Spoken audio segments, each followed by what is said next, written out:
is Back by Eve Ensler. I wanted to be funny. I wanted to be a funny, laughing, invited to the party person. I wanted to be a little flirty, maybe a little naughty, a little fad, mysterious.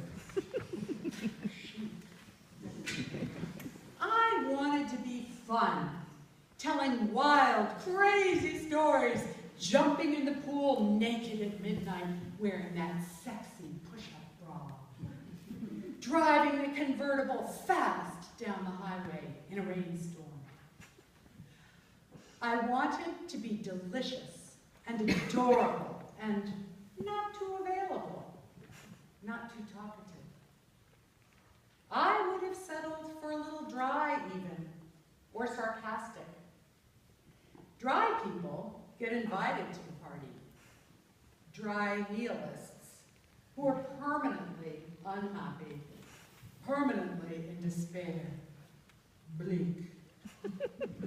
They're there in their very expensive, torn, shredded, black clothing, surrounded by groups of beautiful people with fabulous, torn, shredded haircuts that look like they just survived something awful.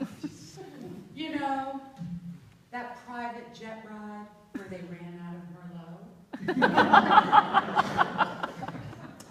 But I am not dry.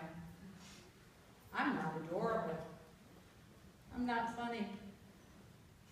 I am angry. Fucking angry. I am raging.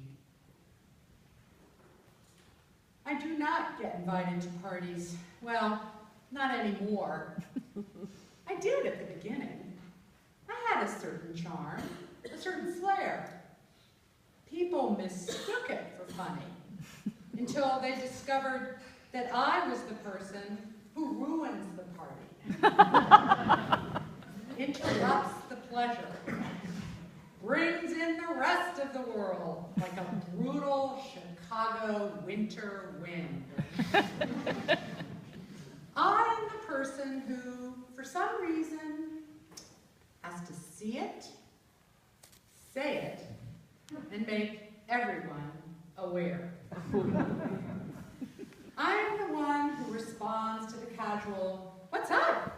with, "Well, I just got back from Afghanistan, downtown Kandahar, where the Taliban is back, where the Taliban actually never went away, but they're now blatantly back because the U.S.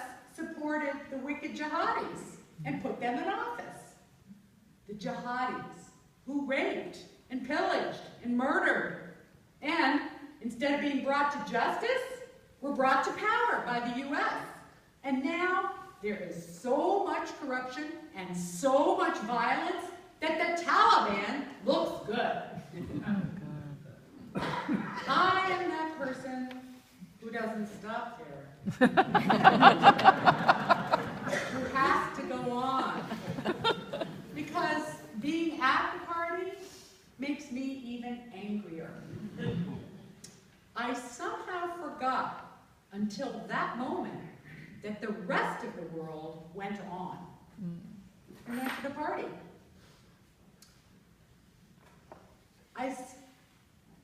They were all there drinking and laughing and flirting and enjoying. They weren't depressed or undone by the whacked things going on. No. The person asking me, "What's up?" didn't really expect an answer. Didn't even particularly want an answer. Was just asking the question, stupid party question, because that's what people do at parties. They don't listen. They don't give a shit. No. That's why they're at the party. That's why their whole life is a fucking party. Their whole life is directed towards getting invited to the party, dressing for the party, getting drunk or laid or into the party mood, and there I am, ruining everything. What's up? What's fucking up? Don't you read the news? The Amish girls shot down in the school because they were there, because they were girls. Or the girls in the refugee camps in Darfur, going to get grass for their donkeys or wood for their fire, who get grabbed, who get raped and can't find their way back. Oh, but let's protect the rapists, okay? Let's defend them, like the cleric in Australia said. They're being given too hard a time, a terrible sentence, when it's really the woman's fault. She brought it on herself. They brought it on themselves by not wearing a headscarf. They were open meat. If she had only stayed in her home in her hijab, there wouldn't have been a problem. The cleric saying this in 2006, if they had just stayed at home. If I had just stayed at home, hadn't gone out, hadn't opened my mouth, I wasn't even invited to the party. A friend was invited and took me because she couldn't find anybody else. It wasn't a direct invitation, a primary invitation from the source to me.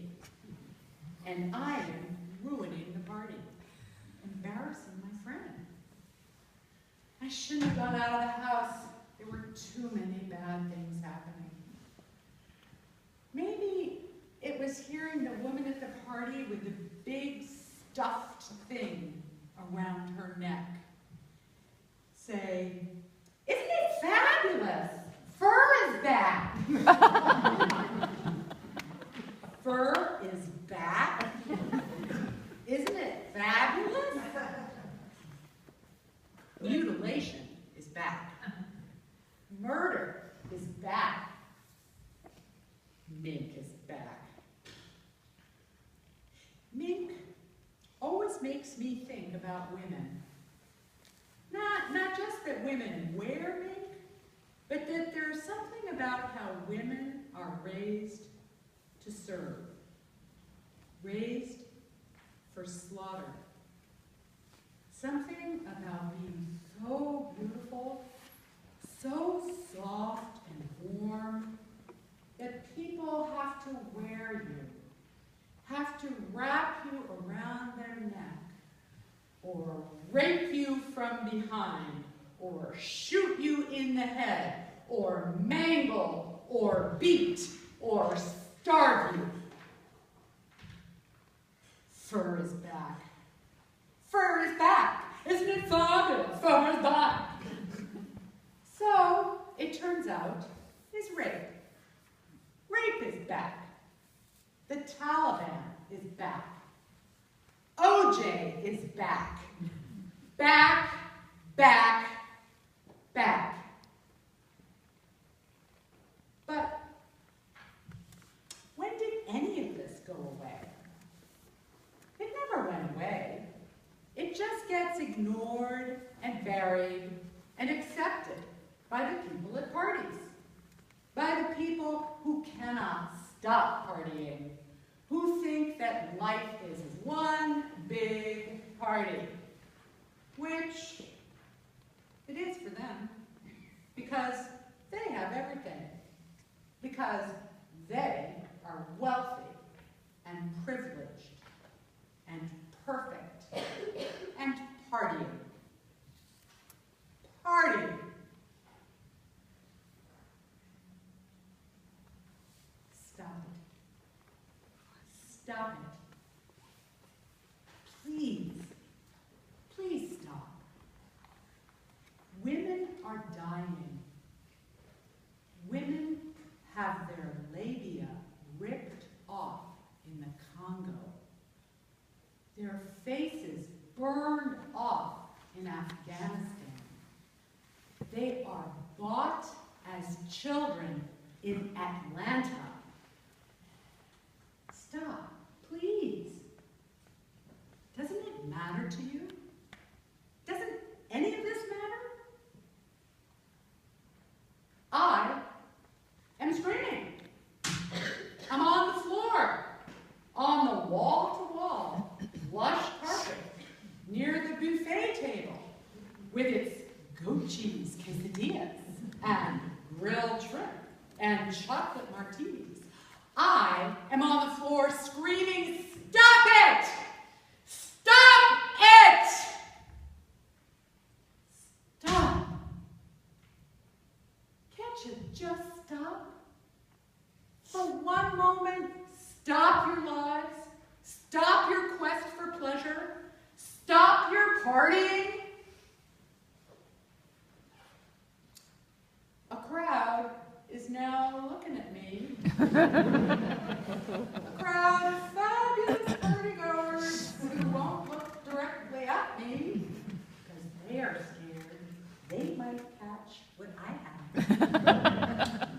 Fabulous partygoers going on as I am being handcuffed, dragged, and removed from the party.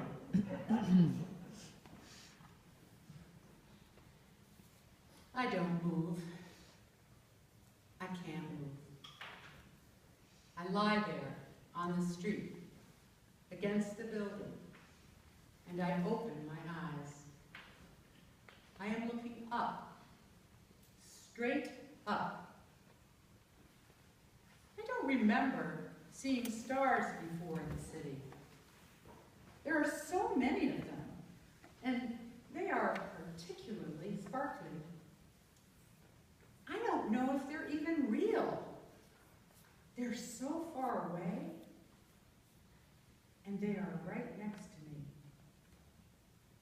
I am lying there, and my eyes are open. I am not funny, and my friend's silk blouse is torn. But I can see what is in front of me. I can see the stars.